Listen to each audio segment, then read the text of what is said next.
गएको 24 घण्टामा कोरोना संक्रमणबाट थप 28 जनाको मृत्यु, 31 से 22 जना नयाँ संक्रमित थपिए। उपत्यकामा निषेधाज्ञा लगाउने तयारी, पहाडमा 200 जना र शहरमा 500 सक्रिय संक्रमित भए निषेधाज्ञा गरिने। पूर्व निर्धारित सबै परीक्षा स्थगित गर्ने सीसीएमसीको निर्णय। अक्सिजन सहित स्वास्थ्य सामग्री उपलब्ध गराउन भारतलाई पत्र, जसरी पनि सरकार ढल्छ भने कारबाहीमा हतार नगरौं भन्दै बालुवाटारको निष्कर्ष। गण्डकी प्रदेशको विशेष अधिवेशनमा विपक्षीलाई फ्लोर क्रसको डर, सतर्क रहन सर्कुलर। कोरोना महामारीको अवस्था, पर्खर हेरको नीतिमा स्थानीय तह। आजदेखि एक साता बर्दियामा लकडाउन, हवाई मार्गबाट आउनेलाई 14 दिन क्वारेन्टाइन अनिवार्य। मृत्युको 4 महिनापछि छोराले जिम्मा लिए गजेन्द्रको शव। केन्द्रीय सदस्यहरूको पीसीआर टेस्ट गरेर मात्र बैठक बस्ने नेपाली कांग्रेसको निर्णय। सरकारले चलाएका उद्योग व्यवसाय निजीकरण गर्न माग। रूपन्देहीका सवारी साधनमा जोर बिजोर प्रणाली लागू। पूर्वाञ्चल विश्वविद्यालयको प्रश्नपत्र आउट गरेको आरोपमा 10 जना पक्राउ। टिपरले जन्ती बसलाई ठक्कर दिँदा 2 बालिकाको मृत्यु। नेप्से परिसूचक 2600 तल झर्यो, कारोबार रकम पनि 7 अर्ब माथि। र नेपाल T20 वरियताको 14औं स्थानमा।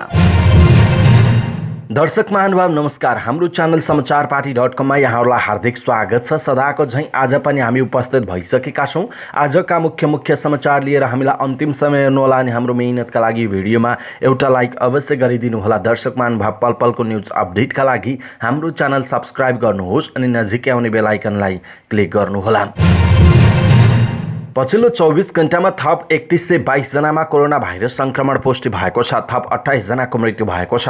स्वास्थ्य तथा जनसङ्ख्या मन्त्रालयका अनुसार 9292 पीसीआर परीक्षणमा 3032 र 786 एन्टिजन परीक्षणमा 90 जना गरी 31 से 22 जनामा संक्रमण पुष्टि भएको हो। पछिल्लो 24 घण्टामा कोरोना भाइरस संक्रमण मुक्त हुनेको संख्या 450 रहेको छ। स्वास्थ्य मन्त्रालयको तथ्याङ्क अनुसार शनिबारसम्म कोरोना भाइरस संक्रमणबाट मृत्यु हुनेको संख्या 3136 रहेको थियो। तर आइतबारको तथ्याङ्कमा मृतक संख्या 3164 पुगेको छ। हाल देशभर कोरोना भाइरसको सक्रिय संक्रमितको संख्या 19382 पुगेको छ, जसमध्ये 17788 जना होम आइसोलेसनमा र 1594 जना संस्थागत आइसोलेसनमा रहेका छन्। आइतबारसम्म 252 जना आइसियु र 65 जना भेन्टिलेटरमा उपचाररत रहेका छन्। पछिल्लो 24 घण्टामा 9 वर्ष मुनिका 62 जना र 10 देखि 19 वर्षसम्मका 278 जनामा कोरोना संक्रमण पुष्टि भएको छ। यसैबीच स्वास्थ्य तथा जनसङ्ख्या मन्त्रालयका अनुसार पछिल्लो 24 घण्टामा काठमाडौँ उपत्यकामा 1498 जनामा कोरोना संक्रमण पुष्टि भएको छ। स्वास्थ्य तथा जनसङ्ख्या मन्त्रालयका अनुसार काठमाडौँ जिल्लामा 1132, ललितपुरमा 270 र भक्तपुरमा 96 गरी 1498 जनामा संक्रमण पुष्टि भएको हो। यस्तै बाँकेमा 353, ललितपुरमा 270, रूपन्देहीमा 209, सुर्खेतमा 118, मोरङमा 110 र कास्कीमा 105 जनामा संक्रमण पुष्टि भएको छ। काठमाडौँ उपत्यकाका 3वटै जिल्ला बाँकी, कास्की, रूपन्देही र सुर्खेतमा सक्रिय संक्रमितको संख्या 500 नाघिसकेको छ। कोभिड-19 संकट व्यवस्थापन केन्द्र सीसीएमसीले शहरी क्षेत्रमा 500 सक्रिय संक्रमित नाघे निषेधाज्ञा गर्न सक्ने अधिकार जिल्लालाई दिन सिफारिस गरेको छ। जिल्लामा रहेको जिल्ला कोभिड-19 संकट व्यवस्थापन केन्द्र DCCMC मार्फत निर्णय गर्ने गरी प्रमुख जिल्ला अधिकारीलाई निषेधाज्ञाको अधिकार दिन लागिएको हो। यो सँगै काठमाडौँ उपत्यकाका 3 प्रमुख जिल्ला अधिकारीले पनि संयुक्त छलफल गरेर निषेधाज्ञा लगाउने तयारी गरेका छन्। काठमाडौँ, भक्तपुर र ललितपुरलाई छुट्टा छुट्टै हेर्न नमिल्ने भन्दै उनीहरूले संयुक्त निर्णय गर्ने तयारी गरेका हुन्। अघिल्लो वर्ष पनि उपत्यकाका 3 जना प्रमुख जिल्ला अधिकारीको संयुक्त बैठकबाट निषेधाज्ञाबारे निर्णय हुने गरेको थियो। भक्तपुरका प्रमुख जिल्ला अधिकारी प्रेमप्रसाद भट्टराईले भन्नुभयो, सीसीएमसीको सिफारिस अनुसार के गर्ने पहिले 3वटै जिल्लाका प्रमुख जिल्ला अधिकारी बसेर छलफल गर्छौं, त्यसपछि निषेधाज्ञाबारे निर्णय हुन्छ। उहाँका अनुसार सोमबारै 3 प्रमुख जिल्ला अधिकारीको बैठक बस्छ। ललितपुरका प्रमुख जिल्ला अधिकारी ढोण्डी प्रसाद निरौलाले पनि स्थिति नियन्त्रणबाट बाहिर जान सक्ने देखिएकाले सोमबार छलफल गरेर निर्णयमा पुग्ने बताउनुभयो। काठमाडौँका प्रमुख जिल्ला अधिकारी कालीप्रसाद पराजुलीले उपत्यकामा कोरोना भाइरस महामारीको अवस्था जटिल बन्दै गएको बताउनुभयो। उहाँले भन्नुभयो, अब कडाई गर्नुको विकल्प देखिएन, के गर्ने भन्ने बारेमा छलफल गर्छौं। उपत्यकाका 3वटै जिल्लामा 500 बढी सक्रिय संक्रमित रहेका छन्। कोभिड-19 सङ्कट व्यवस्थापन केन्द्र सीसीएमसीमा कोरोना भाइरस कोभिड-19 को सङ्क्रमणको चेन ब्रेक गर्न लकडाउन गर्ने कि नगर्ने बहस भएको छ। स्वास्थ्य तथा जनसङ्ख्या मन्त्री हृदय त्रिपाठीले हटस्पटहरूमा लकडाउन गर्नुपर्ने मत राख्नु भएको थियो। तर सीसीएमसीका संयोजक एवं उप प्रधानमन्त्री ईश्वर पोखरेल लगायतले देशव्यापी लकडाउन गर्न नहुने बताउनु भयो। लकडाउन गर्दा पनि कोरोना नियन्त्रण गर्न नसकिँदो रहेछ भन्ने गत वर्षको अनुभवले समेत पुष्टि भएको उहाँहरूको भनाइ छ। सीसीएमसीको बैठकले सङ्क्रमणको अवस्था हेरेर लकडाउनबारे निर्णय गर्ने अधिकार जिल्ला कोभिड-19 सङ्कट व्यवस्थापन केन्द्र डीसीसीएमसीलाई दिन सिफारिस गरेको छ। पहाडमा 200 र शहरी क्षेत्रमा 500 सक्रिय सङ्क्रमित भएमा डीसीसीएमसीले निषेधाज्ञा गर्न सक्ने गरी सिफारिस गरिएको एक अधिकारीले जानकारी दिनुभएको छ। स्वास्थ्य तथा जनसङ्ख्या मन्त्रालयको आइतबारको तथ्याङ्क अनुसार काठमाडौँ उपत्यकाका 3वटै जिल्लाका साथै मोरङ, पर्सा, कास्की, दाङ, बाँके र रूपन्देहीमा सक्रिय सङ्क्रमितको सङ्ख्या 500 नाघिसकेको छ। यस्तै कैलालीमा 434, चितवनमा 396, सुर्खेतमा 373 र बर्दियामा 279 सक्रिय सङ्क्रमित रहेको मन्त्रालयले जनाएको छ। कोभिड-19 सङ्कट व्यवस्थापन केन्द्र सीसीएमसीको आइतबार बसेको बैठकले भौतिक उपस्थिति हुने पूर्व निर्धारित सबै परीक्षा अर्को आदेश नभएसम्मका लागि स्थगित गर्ने निर्णय गरेको छ। भौतिक रूपमा उपस्थित नभई भर्चुअल र वैकल्पिक माध्यमबाट पठन पाठन भनी जारी राख्ने निर्णय भएको सीसीएमसी सचिवालय संयोजक डाक्टर खगराज अधिकारीले जानकारी दिनुभयो। कोरोना भाइरस कोभिड-19 को बढ्दो सङ्क्रमण नियन्त्रणका लागि प्रतिबन्धात्मक आदेश गर्दै उपत्यकासहित ठूला सहरहरूमा विद्यालय बन्द गरेको सरकारले चालु परीक्षाहरू रोक्ने निर्णय गरेको थियो। तर परीक्षाका नाममा भिडभाड भएको भन्दै सीसीएमसीले तत्कालका लागि सबै परीक्षा रोक्नुपर्ने निष्कर्ष निकालेको छ। सीसीएमसीको बैठकले सङ्क्रमणको अवस्था हेरेर लकडाउनबारे निर्णय गर्ने अधिकार जिल्ला कोभिड-19 सङ्कट व्यवस्थापन केन्द्र डीसीसीएमसीलाई दिन सिफारिस समेत गरेको छ। यसैबीच पहाडमा 200 र शहरी क्षेत्रमा 500 सक्रिय सङ्क्रमित भएमा डीसीसीएमसीले निषेधाज्ञा गर्न सक्ने गरी सिफारिस गरिएको एक अधिकारीले जानकारी दिनुभएको छ। यस्तै हवाई आवागमनबाट नेपाल आउनेहरूलाई 14 दिन अनिवार्य क्वारेन्टिनमा राख्न सिफारिस गरेको छ। ट्रान्जिट उडान रोक्न र स्थल मार्गबाट हुने आवागमनमा पनि कडाई गर्न सिफारिस भएको जनाइएको छ।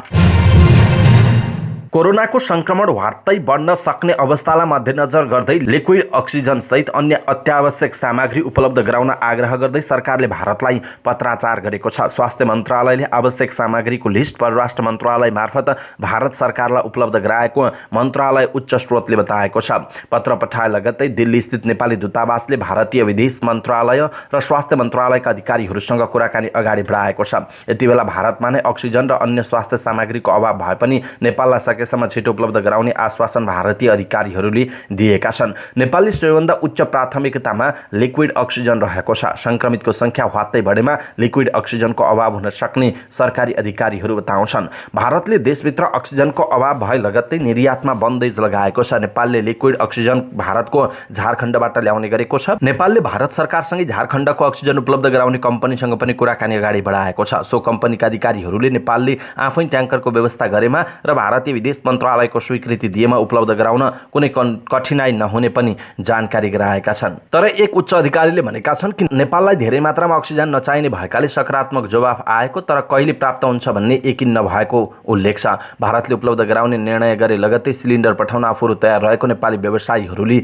आश्वासन दिएका छन्। नेकपा एमाले महाधिवेशन आयोजक कमिटीको आकस्मिक बैठकमा अध्यक्ष केपी शर्मा ओलीले कोरोना महामारी विरुद्ध एक ढिक्का भएर लड्न निर्देशन दिनुभएको छ। प्रधानमन्त्री समेत रहनुभएका ओलीले कोरोना रोकथाम गर्न सरकारले गरिरहेको प्रयासबारे ब्रिफिङ गर्दै पार्टी पङ्क्ति परिचालित हुन निर्देशन दिनुभयो। उहाँले कोरोना महामारी रोकथाम बाहेक स्पष्टीकरण सोधिएकालाई कारबाही प्रक्रिया र अहिले विकसित राजनीतिक घटनाक्रमबारे पनि जानकारी दिनुभएको थियो।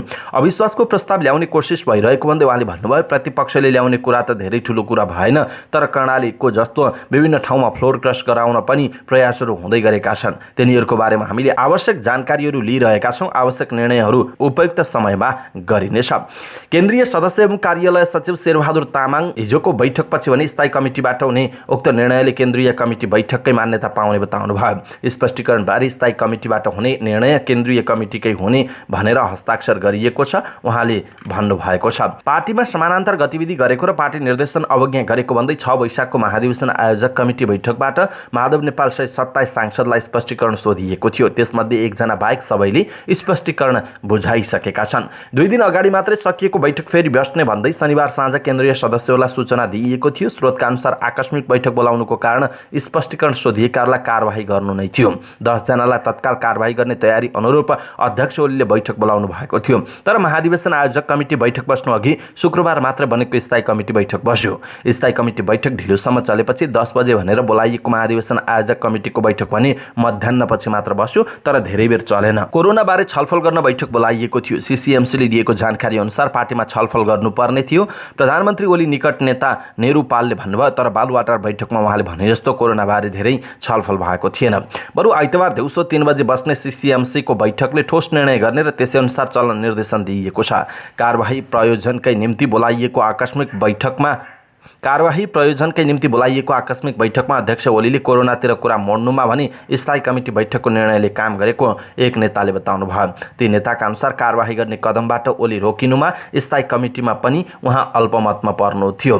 स्थायी कमिटीमा अध्यक्ष ओलीलाई उपप्रधानमन्त्री ईश्वर पोखरेल बाहेक कसैले पनि साथ दिएन। तत्काल कारबाहीको निर्णय हतारो हुने भएकाले यसतर्फ जान उचित नहुनेमा विष्णुप्रसाद पौडेल, सुभाष नेमाङ लगायत बाँकी नेताको एकमत थियो। स्रोतले भनेको छ, अझै कारबाही गरेर अगाडि बढ्नुपर्छ भन्नेमा अध्यक्षलाई ईश्वर पोखरेल बाहेक कसैले साथ दिएनन्। त्यसपछि अध्यक्ष ओली पछि हट्नु भयो। उनीहरूले अध्यक्ष ओलीलाई कर्णाली प्रदेशको घटना सम्झाएका थिए। फ्लोर क्रस गर्छन् भने पनि त्यसपछि कारबाही गरौँ। हतारमा निर्णय गर्दा उनीहरूले बोल्ने ठाउँ पाउँछन्। हामी फ्लोर क्रस गर्ने थिएनौँ, कारबाही गरियो भन्छन् भन्नेमा नेताहरू एकमत भए। स्थायी कमिटीको पहिलो बैठक बसेको बैठकमा नेताहरूले फ्लोर क्रस हुन्छ र सरकार जसरी पनि ढल्छ भन्ने निष्कर्ष हो भने पनि कारबाहीको हतारो गर्न नहुनेमा जोड दिएका थिए।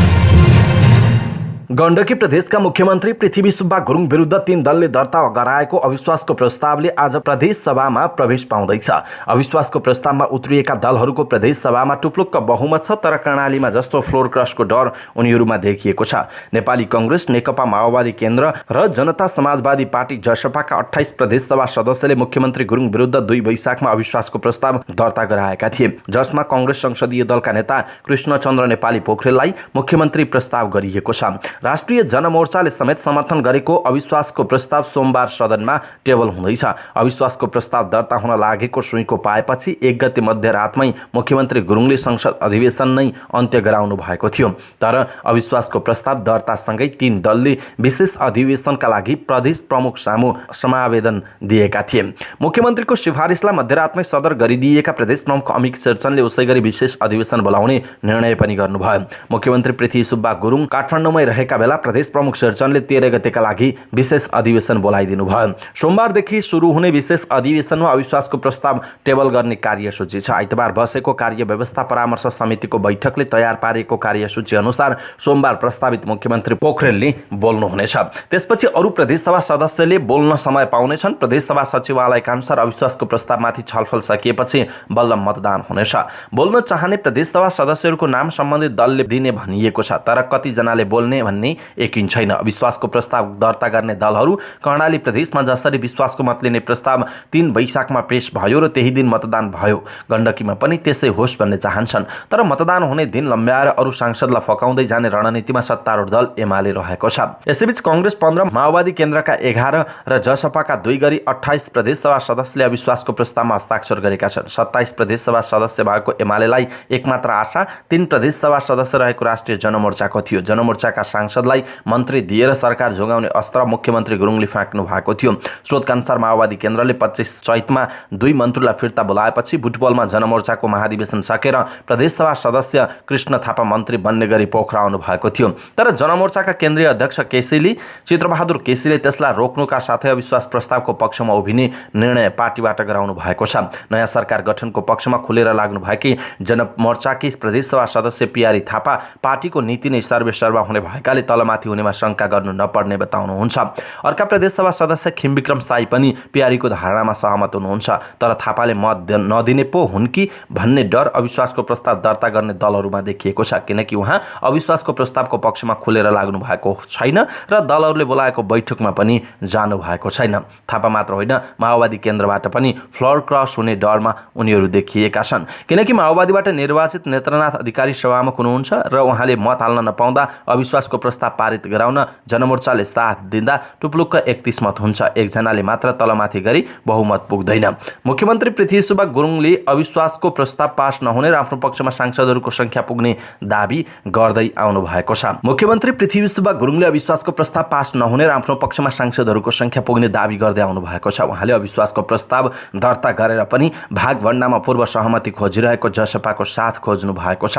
त्यस्तै मुख्यमन्त्री गुरुङले आफ्नो प्रदेशसभा सदस्यहरूबाट फ्लोर क्रस गराएर सरकार जोगाउने प्रयत्न गरेको माओवादी केन्द्रका नेताहरूको दाबी रहेको छ। काठमाडौँ उपत्यकामा कोरोना संक्रमणको दर बढ्दै गए पनि क्वारेन्टिन, परीक्षण, कन्ट्र्याक्ट ट्रेसिङ र सामुदायिक आइसोलेसन सहित उपचार व्यवस्था तयारी फितलो छ।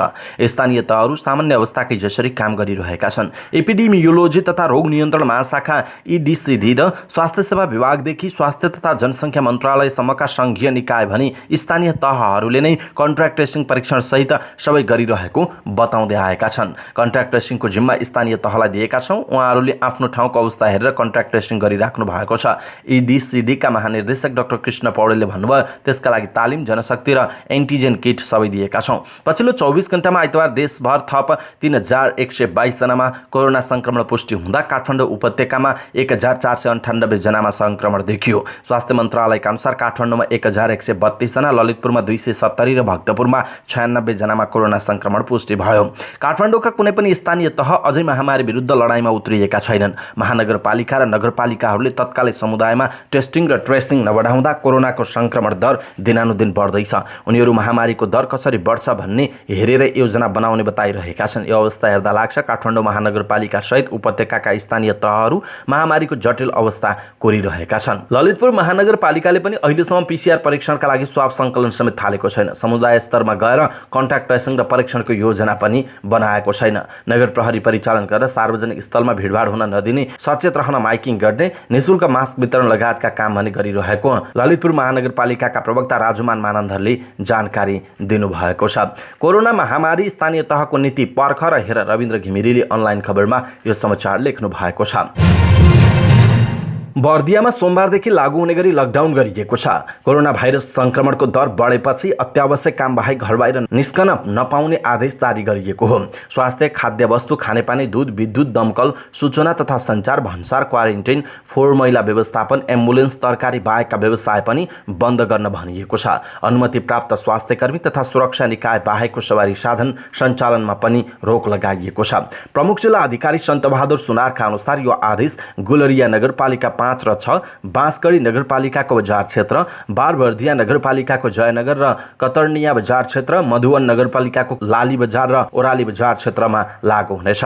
त्यस्तै ठाकुरबाबा नगरपालिकाको बगनाहा, भोरीगाउँ र ठाकुरद्वारा बजार क्षेत्र, राजापुर नगरपालिकाको राजापुर र मानपुर टप्पराज बजार क्षेत्र, बढैयाताल गाउँपालिकाको भोलागौडी, मैनापोखर र शीतला बजार क्षेत्र र गेरुवा नगरपालिकाको शान्ति बजार र पशुपति नगर बजार क्षेत्रमा पनि यो निर्णय लागू हुने जनाइएको छ। कोभिड-19 सङ्कट व्यवस्थापन केन्द्र CCMC ले हवाई आवागमनमा नेपाल आउनेहरू 14 दिन अनिवार्य क्वारेन्टाइनमा राख्न सिफारिस गरेको छ। CCMC को आइतबार बसेको बैठकले ट्रान्जिट उडान रोक्न पनि सिफारिस गरेको एक अधिकारीले जानकारी दिएका छन्। बैठकले स्थलमार्गबाट हुने आवागमनमा पनि कडाई गर्ने निर्णय गरेको छ। विप्लव समूहका तत्कालीन म्याग्दी जनसरकार प्रमुख गजेन्द्र पुनको शव 4.5 महिनापछि बल्ल परिवारले जिम्मा लिएको छ। मक्सिर 24 गते जिल्ला कारागार पर्वतमा उच्च रक्तचापले बेहोस भएका गजेन्द्रको पोखरा स्वास्थ्य विज्ञान प्रतिष्ठानको पश्चिमाञ्चल क्षेत्रीय अस्पतालमा मक्सिर 29 गते मृत्यु भएको थियो। गजेन्द्रलाई विभिन्न आरोपमा प्रहरीले पटक पटक पक्राउ गरेको थियो। अदालतले छोड्न आदेश दिने र त्यसको लगत्तै प्रहरीबाट पक्राउ पर्दै आएका गजेन्द्र कारागारमै ढलेपछि नियत नै साँधेर उपचारमा ढिलाइ गरिएको, राज्यकै कारण ज्यान गएको भन्दै परिवारले शव बुझ्न बुझ्न मानेको थिएन। विप्लव नेतृत्वको माओवादी शान्तिपूर्ण राजनीतिमा फर्किसकेकाले आफ्ना माग सरकारसँग राख्ने र अहिले सब बुझेर अन्त्येष्टि गरिएको उनका छोरा तेजेन्द्रले जानकारी दिनुभयो। आफ्ना माग सुनवाई नभएको र मृत्युको यथार्थ जानकारी पनि नपाइएको उहाँको गुनासो रहेको छ। नेपाली कांग्रेसले केन्द्रीय सदस्यहरूको पीसीआर परीक्षण गरेर मात्र केन्द्रीय कार्य समितिको बैठक गर्ने भएको छ। आइतबार बसेको पदाधिकारी बैठकले सोमबार केन्द्रीय सदस्य र कार्यालयका कर्मचारीहरूको पीसीआर टेस्ट गर्ने निर्णय गरेको हो। नेगेटिभ रिपोर्ट आएकाहरूको बैठक 15 गते बस्ने जनाइएको छ। यसअघि आजका लागि बैठक बोलाइएको थियो। अब आज पीसीआर टेस्ट हुनेछ र यसको रिपोर्ट आएपछि 15 गते नेगेटिभ आएकाहरूको बैठक बस्ने जनाइएको छ। नेपाल उद्योग वाणिज्य महासंघले सरकारले चलाइरहेका उद्योग व्यवसाय आवश्यक मोडालिटी अपनाएर निजीकरण गर्न माग गरेको छ। आगामी बजेट र आर्थिक ऐनबारे सरकारलाई सुझाव दिँदै महासंघले यस्तो माग गरेको हो। निर्यात वृद्धि र आयात प्रतिस्थापनको सम्भावना भएका वस्तुको पहिचान सरकार र निजी क्षेत्रको सहकार्यमा हुनुपर्ने भन्दै महासंघले सरकारी उद्योग वा व्यवसायको निजीकरणको माग गरेको हो। महासंघले उद्योगका लागि जग्गा खरिद गर्दा जग्गाको हदबन्दी खारेज गर्न समेत माग गरेको छ। स्वदेशी लगानीमा खोलेका उद्योगले पुँजी वृद्धि गरेमा आयकर छुट गर्न समेत महासंघले आग्रह गरेको छ। महासंघले अर्थमन्त्री विष्णुप्रसाद पौडेललाई आइतबार सुझाव तथा माग बुझाएको हो। महासंघले निजी क्षेत्रलाई प्रोत्साहन हुने विशेष कार्यक्रम ल्याउन अर्थमन्त्री समक्ष माग समेत गरेको छ। महामारी नियन्त्रण तथा स्वास्थ्य सेवा विस्तार, प्रभावकारी राहत र पुनरुत्थान कार्यक्रम, पूर्वाधार विकास, कृषि इकोसिस्टमको पुनर्संरचना, सार्वजनिक सेवामा प्रविधि र सुशासन तथा निजी क्षेत्र प्रोत्साहन विशेष कार्यक्रम बजेटको प्राथमिकता हुनुपर्ने FNCCI को माग रहेको छ। यसैबीच सरकारले चालू आर्थिक वर्षमा दिएका आर्थिक राहतका कार्यक्रमलाई समेत निरन्तरता दिन महासंघले माग गरेको छ। निजी क्षेत्रले निजगढ विमानस्थलको निर्बाध निर्माणको माग गरेको छ। यसैबीच अर्थमन्त्री विष्णुप्रसाद पौडेलले निजी क्षेत्रले उठाएका माग सम्बोधन गर्ने आश्वासन समेत दिनुभएको छ। कोरोना संक्रमण दर बढ्दै गएपछि रूपन्देहीमा सवारी साधन सञ्चालनमा जोरबिजोर प्रणाली लागू गरिएको छ। प्रमुख जिल्ला अधिकारी र जिल्लाका सबै स्थानीय तहका प्रमुख बीच आइतबार भएको बैठकले वैशाख 14 गतेदेखि जोर गति जोर नम्बरका सवारी साधन र बिजोर गति बिजोर नम्बरका सवारी साधन मात्र सञ्चालन गर्न पाइने निर्णय गरेको हो। यो नियम मोटरसाइकलदेखि सार्वजनिक सवारी साधन, मालवाहक ढुवानीका साधन र निजी प्रयोजनका 4 पाङ्ग्रे गाडीमा समेत लागू हुने जिल्ला प्रशासन कार्यालय रूपन्देहीका जिल्ला प्रशासकीय अधिकृत जनक थापा जानकारी दिनुभएको छ। पूर्वाञ्चल विश्वविद्यालयको बीई दोस्रो सेमेस्टरको फिजिक्स विषयको प्रश्नपत्र आउट गर्ने कार्यमा संलग्न रहेको अभियोगमा प्रहरीले कर्मचारी र बिचौलिया सहित 10 जनालाई पक्राउ गरेको छ। पक्राउ पर्नेमा 8 जना विद्यार्थी छन्, 1 जना बिचौलिया र अर्का 1 विश्वविद्यालय परीक्षा नियन्त्रण कार्यालयमा कार्यरत कर्मचारी रहेको जनाइएको छ। प्रश्नपत्र आउट प्रकरणमा विराटनगर महानगरपालिका 8 का 44 वर्षीय कोमल प्रसाद गौतम, सङ्खुवासभा मादी घर भएका 35 वर्षीय गोपाल कार्की, रूपन्देही स्थायी घर भई काठमाडौँ बस्दै आएका 30 वर्षीय विजय पोखरेल, सिन्धुपाल्चोक 12/4 का 28 वर्षीय निर्मल खड्का, महोत्तरी राम गोपालपुर 9 का 29 वर्षीय नानीपथ मण्डल, सप्तरी बोदेबसाइन 7 का 29 वर्षीय जीवन कुमार यादव, सप्तरीकै अग्निसाइड कृष्ण सरवरण 5 का 26 वर्षीय महेश यादव, गोर्खाको भीमसेन थापा गाउँपालिका 1 का 32 वर्षीय मीन प्रसाद भट्ट, गोर्खाकै गण्डकी गाउँपालिका 3 का 31 वर्षीय भरत पन्त, गोर्खा नगरपालिका 4 का 26 वर्षीय विकास खड्कालाई पक्राउ गरेको जिल्ला प्रहरी कार्यालय मोरङका प्रहरी उपरीक्षक सन्तोष खड्काले जानकारी दिनुभयो। प्रहरी उपरीक्षक खड्काका अनुसार विराटनगरका कोमल प्रसाद गौतम विश्वविद्यालय परीक्षा नियन्त्रण कार्यालयमा कार्यरत छन्। उनले नै प्रश्नपत्र फोटोकपी गरेका थिए। फोटोकपी गर्ने क्रममा प्रश्न हातले लेखेर चोरी गरेका थिए। गौतमले सारेको फोटोकपी कार्कीलाई दिएका थिए। कार्कीले भने अन्यत्र बिक्री गरेको जनाइएको छ।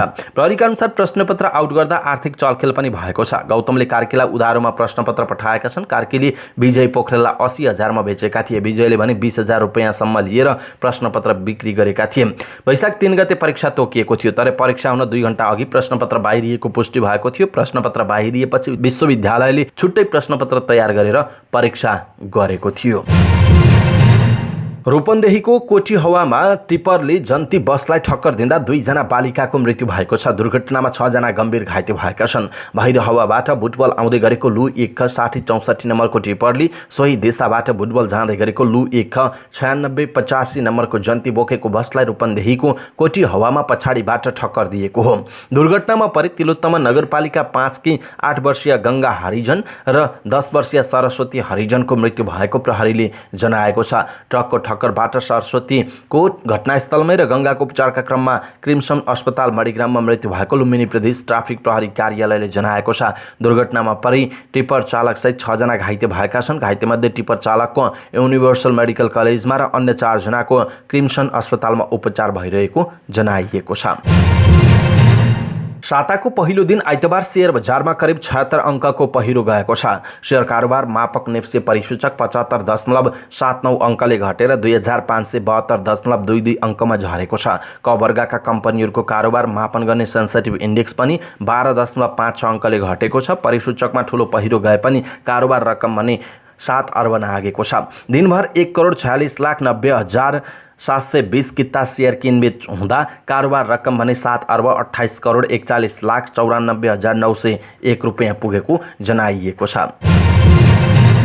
नेपालको टी20 अन्तर्राष्ट्रिय वरियतामा 1 स्थान सुधार भएको छ। अन्तर्राष्ट्रिय क्रिकेट परिषद आइसिसीले आइतबार अपडेट गरेको नयाँ वरियतामा नेपाल 1 स्थान सुधार गर्दै 14औं स्थानमा उक्लिएको हो। शनिबार सम्पन्न त्रिकोणात्मक टी20 सिरिजमा नेदरल्यान्ड्सलाई 142 रनले पराजित गर्दै उपाधि जितेको नेपालले वरियतामा पनि सुधार गरेको हो। आइसिसीले अपडेट गरेको नयाँ वरियता अनुसार नेपालको 28 खेलमा 5113 अङ्क र 183 रेटिङ अङ्क रहेको छ।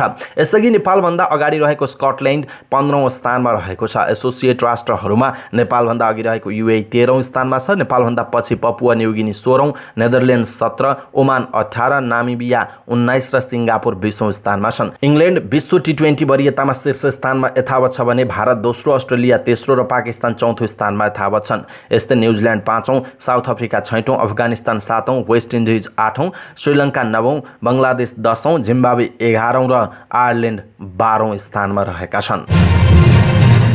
अवस्था दर्शक महानुभाव, आजका मुख्य समाचार यति नै। हामीले प्रस्तुत गरेका मुख्य समाचारहरू तपाईलाई कस्तो लाग्यो आफ्नो धारणा तालुको कमेन्ट बक्समा कमेन्ट गर्नुहोला। हाम्रो मेहनतका लागि यो भिडियोमा एउटा सानो लाइक अवश्य गरिदिनु होला। दर्शक महानुभाव, पलपलको न्यूज अपडेटका लागि हाम्रो च्यानल सब्स्क्राइब गर्नुहोस् अनि नजिकै आउने बेल आइकनलाई क्लिक गर्नुहोला। पलपलको न्यूज अपडेटका साथ फेरि हाम्रो भेट हुनेछ। तपाईँ समाचारपाटी.com हेर्दै गर्नुहोस्। नमस्कार।